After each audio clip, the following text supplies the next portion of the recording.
नमस्कार दोस्तों, कैसे हैं आप? एक बार फिर मैं आपके सामने एक नई कहानी लेकर आया हूँ।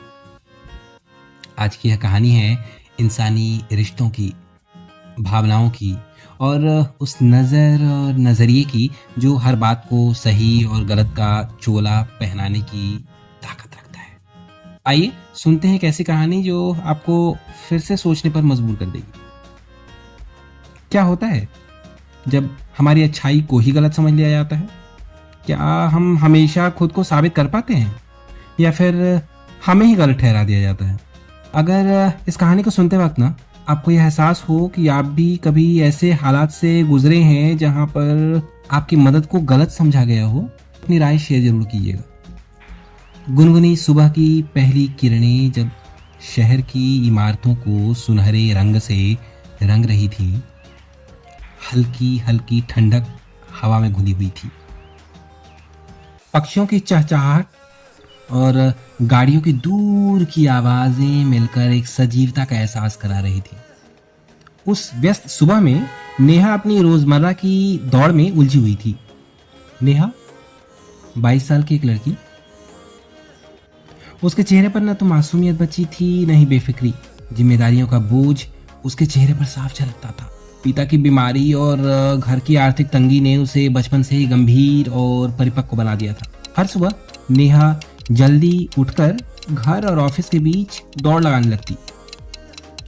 आज भी अपनी स्कूटी जब वह स्टार्ट कर रही थी तो उसे लगा कि उसका कुछ छूट गया है। शायद वह पर्स था। थकान और जल्दीबाजी के बावजूद वह ऊपर भागती है जैसे वक्त के साथ उसने होड़ लगा रखी हो। उसके इस भागम भाग के जीवन को चौथी मंजिल की बालकनी से देख रहे थे श्यामलाल जी। 65 साल के श्यामलाल जी एक उम्रदराज लेकिन आत्मनिर्भर बुजुर्ग, जिनकी आंखों में उम्र का अनुभव और दिल में अकेलेपन की टीस छुपी हुई थी। उनकी पत्नी सविता लकवे के कारण बिस्तर पर थी। श्यामलाल अब पति ही नहीं, पत्नी के लिए एक सहायक भी बन चुके थे। बच्चों की बेरुखी और उनकी व्यस्त जिंदगी ने उन्हें अकेलेपन का साथी बना दिया था। श्यामलाल जी ने अक्सर ही नेहा की व्यस्तता और संघर्ष को देखा था। एक दिन नेहा जब फोन पर थी और स्कूटी पार्क कर रही थी, उसका संतुलन बिगड़ गया। श्यामलाल जी ने तुरंत उसकी मदद की। नेहा ने उनकी तरफ देखा और मुस्कुराकर धन्यवाद कहा। पहली बार उसने श्यामलाल जी को ध्यान से देखा था। अब यह सिलसिला शुरू हो गया।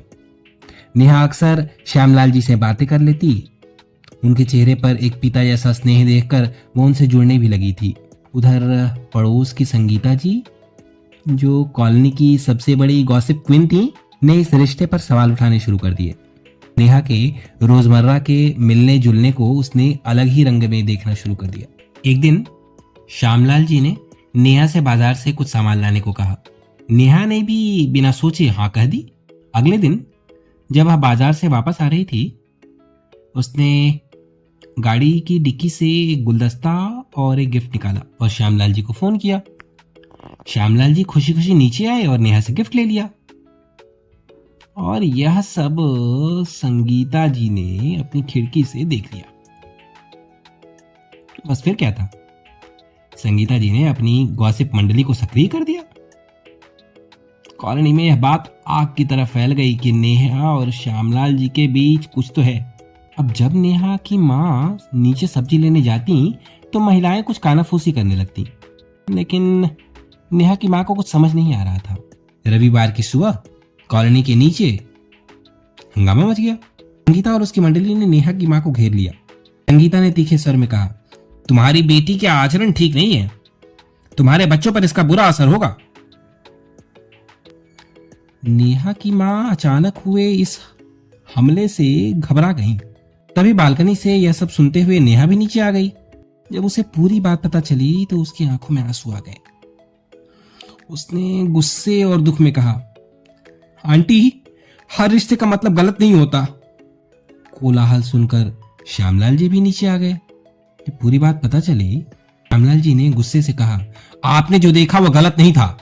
हाँ, मैंने नेहा से गिफ्ट और गुलदस्ता मंगवाया था। मेरी पत्नी का जन्मदिन था और मैं उसे अकेला छोड़कर बाजार नहीं जा सकता था। आप सबको पता है मेरी पत्नी की स्थिति। नेहा ने मेरी मदद की और इससे ज्यादा कुछ नहीं। नेहा की मां ने आगे बढ़कर अपनी बेटी के कंधे पर हाथ रखा और कहा, बेटा, दुनिया हमेशा अच्छे लोगों को गलत समझती है, लेकिन तुम गलत नहीं हो। तुम्हारा काम गलत नहीं है। श्यामलाल जी ने भी नेहा के सिर पर हाथ रखते हुए कहा, तुम मेरी बेटी की बेटी जैसी हो, तुम मेरी नतनी जैसी हो। गीता शर्मिंदा होकर खामोश हो गई। माफी मांगने की कोशिश की, लेकिन नेहा और श्यामलाल जी तब तक जा चुके थे।